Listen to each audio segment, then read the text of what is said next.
Ufafanuzi kuhusiana na kampuni ya Kalynda E-commerce Limited.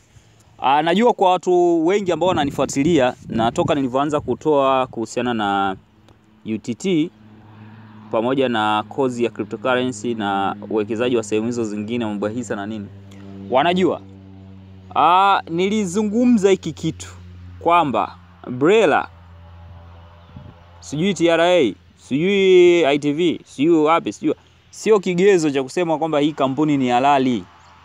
Yaani ukienda sehemu zingine, umeona sasa hapo walipo. Tena Brela wamesema vizuri kabisa kwamba hawa walipewa kibali hiki, wao wakafanya vinginevyo. Kuna watu wapumbavu na wajinga ambao hawajui mambo ya uwekezaji yanafanyaje kazi, ndio maana nawaambia njoo kuelekezeni. Wao wanahisi kampuni yoyote ikikwambia tu mimi nafanya uwekezaji huu sehemu fulani, basi wewe njoo uweke hela utafanikiwa.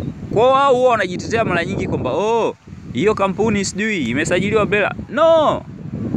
Haipo, it doesn't matter kama imesajiliwa wapi. Ukiona tu hizo asilimia wanakupa 4.5 kwa siku. Nimetoa evidence nyingi sana, lakini watu walikuwa hawataki kuelewa. Na sababu kubwa nilishaisema.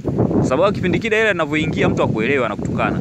Ila ukishapigwa ndo mtu ana Brela, ITV, serikali, sijui nini, kimeenda kimerudi. Na mimi wanawaita ni wajinga na wanawapumbavu. Kwa leo hii maneno yangu yameshadhihirika kwamba nilikuwa naongea ukweli na iko kitu ambacho nilikuwa nakisema ni cha ukweli.